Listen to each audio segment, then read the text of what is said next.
Tokyo, late 1938. A cold morning airfield lay quiet beneath a pale sky as engineers and officers gathered along the edge of the runway. Before them stood an aircraft that looked impressive at first glance. Large, modern, unmistakably foreign in its lines. It had been designed in America, rejected there, purchased here. The engines came to life with a heavy, uneven roar. Japanese observers watched closely as the aircraft began its takeoff roll. Expectations were high. On paper, the design promised range, payload, and endurance, qualities Japan urgently needed as its war planners looked toward a future defined by distance and attrition. The aircraft lifted into the air slowly, too slowly. As it climbed, subtle problems became visible to trained eyes. Control responses lagged. Engine performance fluctuated. The airframe strained under loads it was never meant to carry. Nothing failed dramatically. Nothing broke apart. That was worse. Because what the engineers saw was not a flaw that could be fixed easily, but a design revealing its true limits. This aircraft had been built for passengers and comfort, not for bombs, armor, and survival under fire. As the plane circled back toward the airfield, one realization settled quietly among the observers. America had rejected this aircraft for a reason, and Japan, in trying to turn it into something it was never meant to be, was about to learn that reason the hard way. Why Japan looked abroad and why an American airliner seemed like an opportunity. In the late 1930s, Japan faced a strategic problem that could not be solved with bravery alone. Its empire stretched across oceans. Its future wars would not be fought only on borders, but across vast distances of water, supply lines, and time. Aircraft would determine whether those distances could be crossed or whether they would become insurmountable barriers. Japanese military planners understood this clearly. By 1937, Japan was already deeply engaged in China. Operations there revealed uncomfortable truths about logistics, endurance, and air power. Short-range tactical aircraft performed well, but they could not strike deep, nor could they sustain pressure over long distances. Heavy bombers, true long-range aircraft capable of carrying meaningful payloads, were rare and technically demanding. Japan did not lack talent, it lacked margin. Unlike the United States, Japan could not afford endless experimentation. Aircraft development consumed time, materials, and skilled labor that were already stretched thin. Every failed design represented years lost, years Japan did not believe it had. This pressure shaped decision-making at the highest levels. Throughout the 1930s, Japan's aviation industry had advanced rapidly, but unevenly. Designers excelled at lightweight structures, maneuverability, and range efficiency. Fighters and naval aircraft reflected these strengths. Bombers, however, presented a different challenge. Heavy bombers required more than aerodynamic skill. They demanded engines capable of sustained output, airframes that could absorb stress and damage, and manufacturing tolerances that allowed consistent replication at scale. Japan struggled in all three areas. Engines, in particular, were a limiting factor. Japanese power plants were improving, but they lagged behind American counterparts in reliability under continuous high load. Heavy bombers magnified this weakness brutally. An engine failure in a fighter was survivable. In a multi-engine bomber over open ocean, it was often fatal. Japanese leadership knew this. They also knew that other nations faced similar challenges, and that some had already solved them. The United States loomed especially large in Japanese calculations. American civil aviation in the 1930s had advanced rapidly. U.S. airlines demanded safety, reliability, and long-range performance. To meet those demands, American manufacturers developed large airframes and engines capable of sustained operation over thousands of miles. To Japanese observers, this looked like a shortcut. If an American company had already built a long-range multi-engine aircraft for civil use, perhaps it could be adapted for military purposes. The logic was tempting. Civil airliners shared many characteristics with bombers: range, payload capacity, and structural strength. But this logic hid a dangerous assumption. Civil aircraft are designed to protect passengers, not survive combat. Their strength lies in smooth operation, not resilience under fire. Their margins are calculated for comfort and economy, not armor, weapons, and evasive maneuvering. Still, the temptation remained. Japan had a long history of studying foreign technology. Copying was not shameful within Japanese industrial culture. It was pragmatic. Western nations themselves had done the same in earlier eras. Learning from others was seen as efficient, even necessary. In this context, the appearance of a rejected American airliner drew attention. The aircraft in question had been designed for the competitive U.S. airline market, a market unforgiving of inefficiency and maintenance problems. When the design failed to meet expectations, it was sidelined. For American manufacturers, rejection meant moving on to better designs. For Japanese planners, rejection meant opportunity. They saw an aircraft that was already large, already flying, already proven, at least in principle. They believed that with modification, reinforcement, and Japanese ingenuity, it could become a long-range bomber faster than developing one from scratch. This belief was not foolish. On paper, the numbers seemed promising. Payload capacity exceeded existing Japanese bombers. Range estimates appeared sufficient for Pacific operations. The airframe size suggested room for bombs, crew, and fuel. What Japanese planners underestimated was why the Americans had rejected it in the first place. In the United States, civil aviation standards were brutal. Airlines demanded reliability above all else. An aircraft that consumed too much fuel, required excessive maintenance, or stressed engines beyond acceptable limits was commercially useless, no matter how impressive it looked. American designers could afford to discard such designs because they had alternatives. Japan did not. This difference in industrial environment shaped everything that followed. When Japanese engineers evaluated the aircraft, they focused on what could be added: bomb bays, defensive armament, reinforcement. What they did not fully account for was what could not be changed easily. An aircraft's fundamental balance, its wing loading, power-to-weight ratio, structural fatigue limits, is baked into its design. Once bombs, armor, and guns are added, margins disappear rapidly. Japanese engineers were not ignorant of this, but they believed incremental improvements could compensate. Engines could be tuned, structures could be strengthened, weight could be redistributed. These were reasonable assumptions, up to a point. The military leadership approved the project because it appeared to solve multiple problems at once. It promised speed, it promised independence from lengthy domestic development, and it promised parity with foreign air carriers without years of delay. There was also a psychological dimension. Japan, like many nations in the interwar period, felt pressure to demonstrate technological modernity. Possessing a large, multi-engine bomber carried symbolic weight. It signaled industrial maturity and strategic reach. An American aircraft, even when rejected at home, carried prestige. That prestige influenced decision-making more than it should have. The purchase and adaptation of the aircraft moved forward under growing urgency. Engineers were tasked with converting a civil platform into a military one. Military officials pushed for rapid results. Timeframes tightened. The aircraft's transformation began. Bomb racks were added. Reinforcement increased weight. Engines were pushed closer to their limits. Control surfaces were modified to compensate for changing flight characteristics. Each change addressed one problem and created another. At this stage, optimism still prevailed. Test flights were viewed as validation rather than interrogation. Problems were seen as normal growing pains.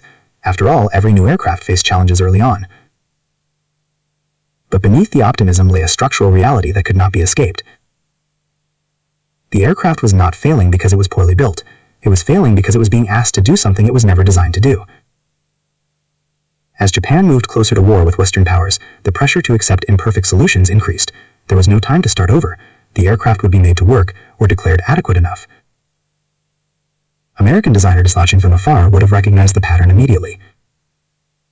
They had rejected the aircraft not because it was unusable, but because it was inefficient, fragile under load, and uneconomical to operate. In civil aviation, that was fatal. In military aviation, it could be catastrophic. Japan was about to discover that difference firsthand. And as testing progressed, the gap between expectation and reality widened, quietly at first, then unmistakably. Why America walked abroad and why Japan thought it could succeed instead. To understand why Japan believed it could succeed where America had walked away, it is necessary to understand the environment in which the original aircraft was conceived and rejected. In the United States during the mid-1930s, commercial aviation was evolving at a relentless pace. Airlines competed fiercely on reliability, operating cost, and safety. An aircraft that failed to meet those standards did not linger. It was replaced, redesigned, or abandoned without sentiment. American manufacturers could afford this. They operated within a vast industrial ecosystem that encouraged iteration. New engines were already on the drawing board. Alternative airframes existed. Capital was available. Failure was expensive but survivable. This context shaped American decisions. The aircraft Japan purchased had promised much early on. It was large for its time, intended to carry passengers long distances, and designed around emerging ideas of speed and efficiency. On paper, it looked modern. In flight, it revealed problems that could not be solved cheaply or quickly. Its engines required constant attention. Its fuel consumption exceeded expectations. Its airframe performed poorly when pushed near maximum load. Maintenance demands were too high for airline schedules.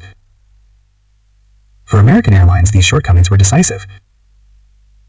Commercial aviation does not tolerate marginal performance. Every hour spent grounded costs money. Every unexpected repair undermines confidence. An aircraft that looks capable but behaves unpredictably is a liability, not an asset. So the Americans moved on. They did not consider converting the design into a military aircraft because they had no incentive to do so. Better designs were already in. And as the structure continued to organize itself around protection rather than joint suffering, the work of emotions in the family fell almost entirely to those members who had always done the work of emotions. Not immediately, of course. It was a process, one of which one became less aware the longer it continued. The wives who had been so strong began to realize that their strength was no longer an option. It was an expectation, Perry explains on her blog at the New York Times. The ability to cope was assumed, she continues. The ability to adapt was taken for granted. When there were changes in their husbands' communication or their distance, Perry says, they adapted, they rationalized, they explained away. The wife's role in a marriage where there is a bipolar husband. Robin did not have to devise ways for coping. Not because she refused to. However, because the system intervened before that was necessary.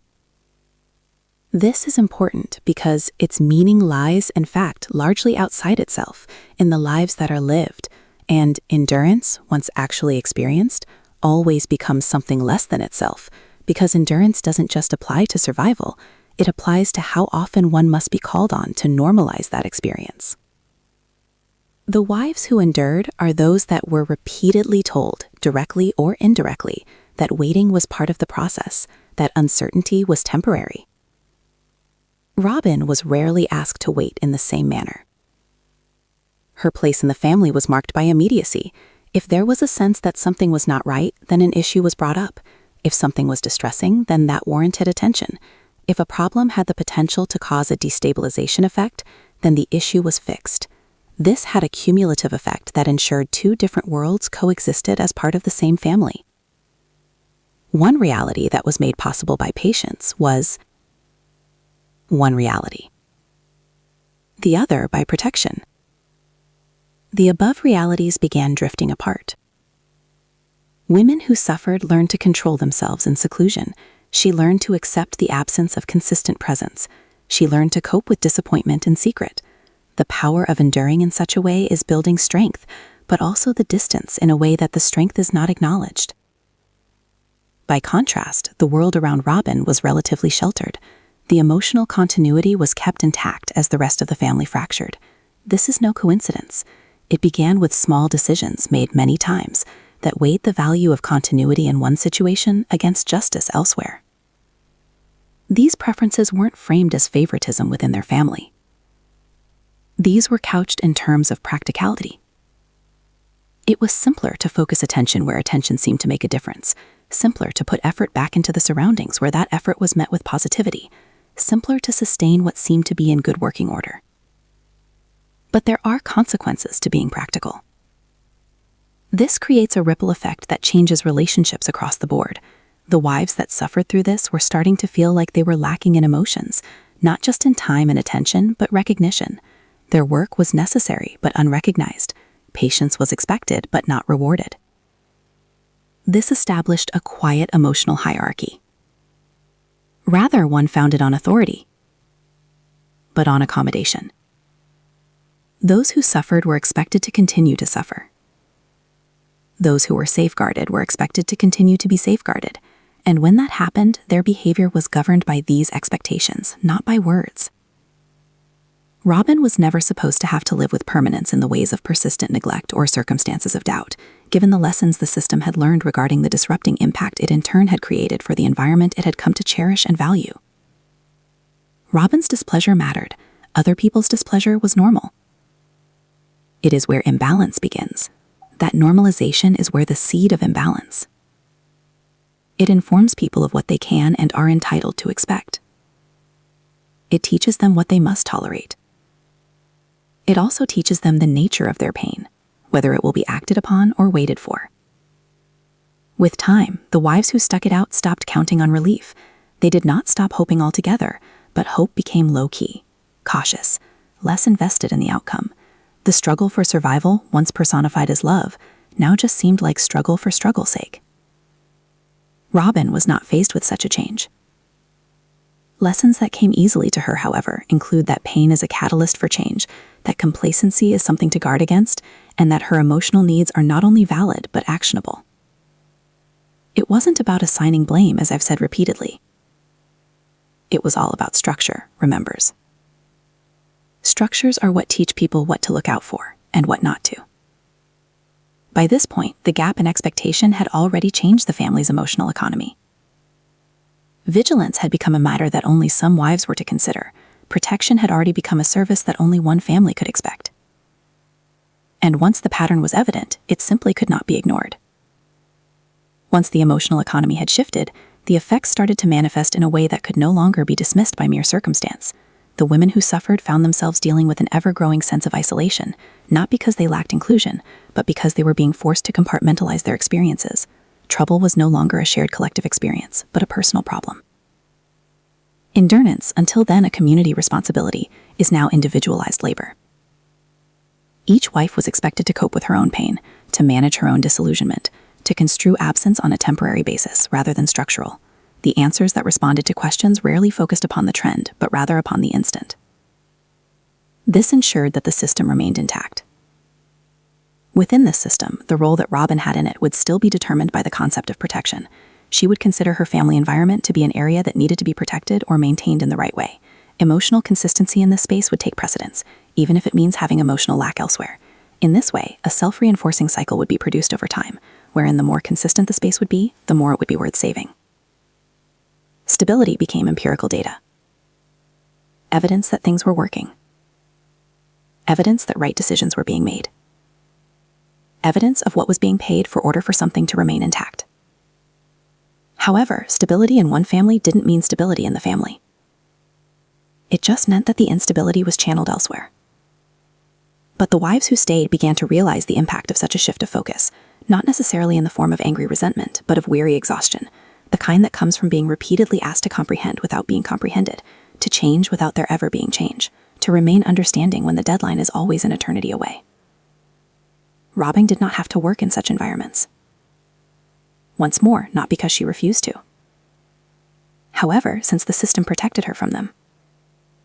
This served to change the mindset regarding sacrifice. The sacrifices that others have to make became background noise. They became the norm. Any suffering that Robin had to withstand became a sign that something was wrong. Signals trigger actions. Background noise doesn't. Background noise.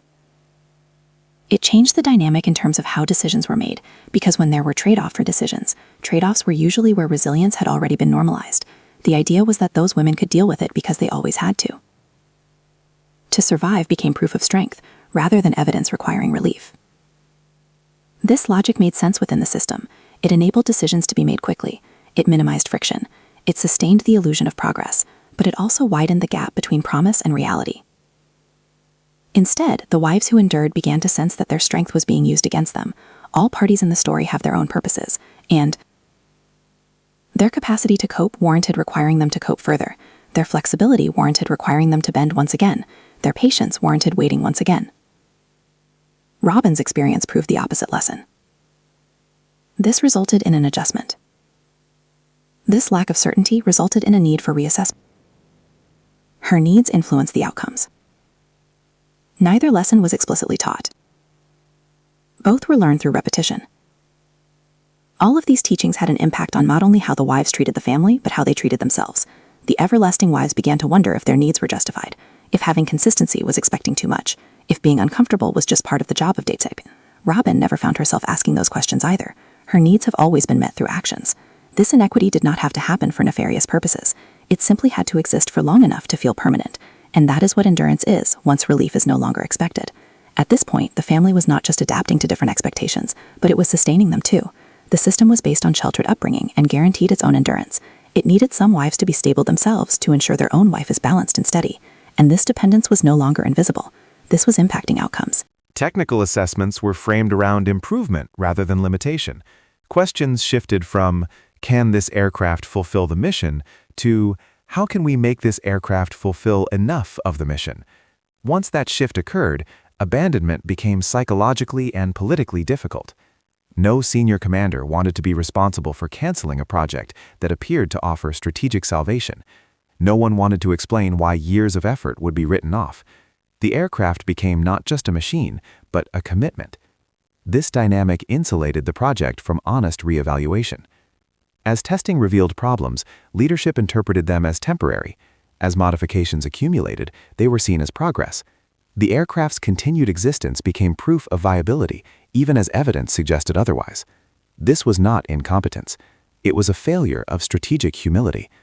Leadership underestimated the degree to which aviation punishes compromise. They believed that determination and refinement could overcome fundamental design limits. In doing so, they placed faith in intention rather than physics. That faith would not be rewarded. Enemy comparison angle. Why American bomber philosophy diverged completely. The contrast between Japanese and American bomber development during this period could not have been sharper. While Japan adapted a civilian design out of necessity, the United States pursued bombers conceived from the beginning for war. American designers accepted delays and failures early in exchange for survivability later. They were willing to scrap promising prototypes if they revealed structural or performance weaknesses. This approach reflected abundance, but also patience. American bomber philosophy emphasized margin. Engines were designed to operate below maximal capacity. Airframes were built to absorb damage. Payloads were calculated with reserves in mind. Performance targets assumed worst-case conditions, not ideal ones. The rejected airliner Japan purchased failed these tests. American engineers had determined that it lacked the robustness required even for civilian service. That judgment was based on data, not speculation.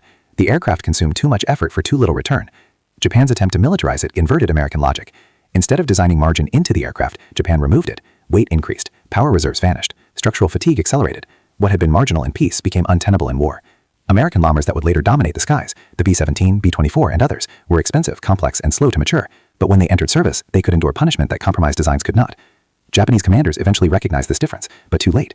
They saw that American bombers could absorb damage and continue flying, while their converted aircraft could not tolerate even minor failure.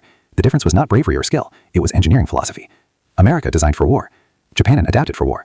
The outcome reflected that choice. By the time those quieter questions surfaced, endurance had already done its work.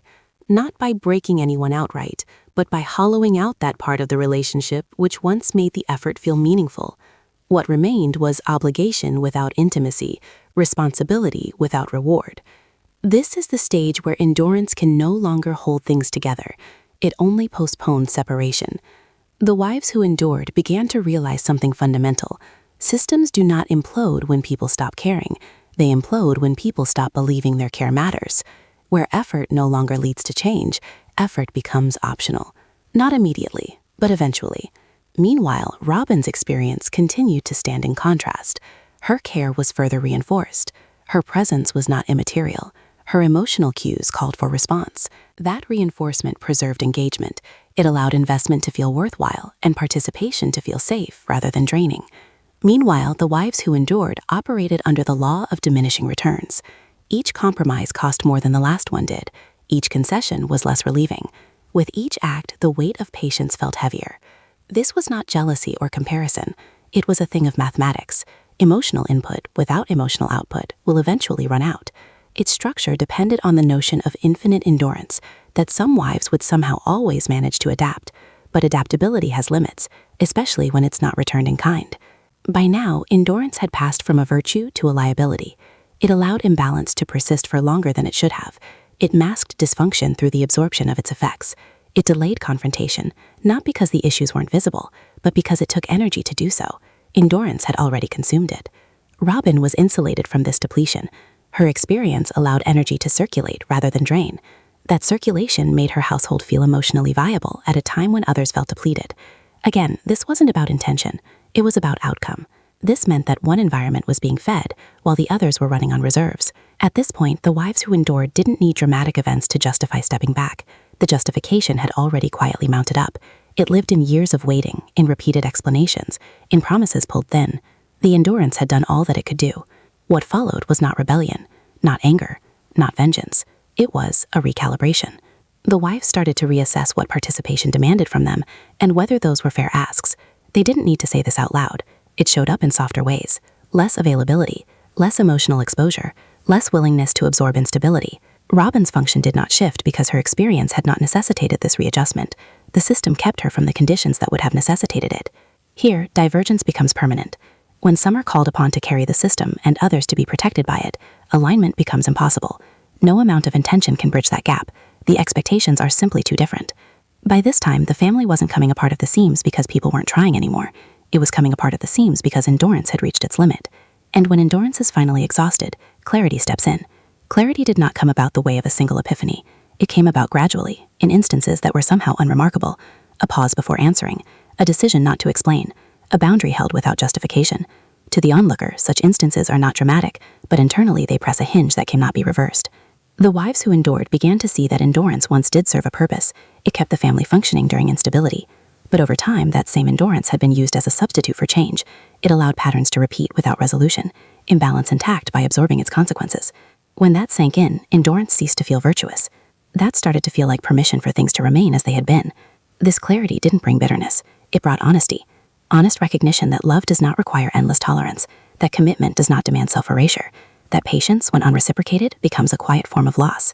Robin's position within the family never changed course because her experience never required such accounting. She was never called upon to sit in prolonged neglect or uncertainty. She never had to determine how much endurance was too much because the system intervened long before that question arose for her. And that difference made all the difference, in the end, more than any conversation could. The wives who suffered continued to cease reframing their needs as interruptions. They ceased waiting for the right moment to be heard. Instead, they adjusted their participation to match what the system was actually capable of offering, not what it promised. This adjustment wasn't withdrawal. It was realism. Realism about capacity. Realism about patterns. Realism with regard to what was unlikely to change. Once realism sets in, endurance loses its grip. People stop stretching themselves to fit structures that won't stretch back. They stop explaining what has already been demonstrated. They stop investing where returns have consistently fallen short. Robin didn't have to end up at that realism because her experience illustrated confidence in the system. Confidence that needs would be met. Confidence that stability would be maintained. Confidence that emotional investment would be protected. That's some powerful trust. It keeps people engaged. It keeps them hopeful. It grounds them. The trust was no longer there for wives who could endure no longer. Without that, endurance no longer made sense. This wasn't about rejecting the family.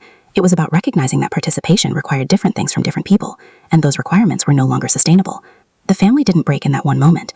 It came undone at all the places where endurance had once kept it taut, and when that endurance was released, what remained was the truth. Where truth does not coerce unity, it simply shows what no longer can be held together. As soon as endurance was unleashed, what happened wasn't chaos, but calibration. The family didn't self-destruct in dramatic storybook fashion. There weren't ultimatums shouted in anger or final showdowns that neatly tied everything together. Instead, what happened manifested itself in action, quiet, consistent, and irrevocable. The women who had suffered began to walk in a different way. They no longer negotiated their needs to take shape. They also ceased over-explaining decisions which had already been explained by experience over the past few years. They quit looking for approval before taking what was best for them. This was not vocal enough to be classified as rebellion. It was consistent enough to be termed certainty. Endurance had made them pliable. Clarity had made them steadfast. Robin's experience was also sheltered from this shift. Her part of the family was also influenced by protection and continuity. The system was still operating in her favor because it was constructed to keep this continuity of stability for her intact. She did not have to adjust how she presented herself, as the circumstances around her had not required this of her. This difference became clear. The wives who had stayed were no longer gauging equality on the basis of intention. They gauged it on the basis of outcome. They did not require reassuring that things were intended as equals. They knew that they were not, and that they had not been so in a long time.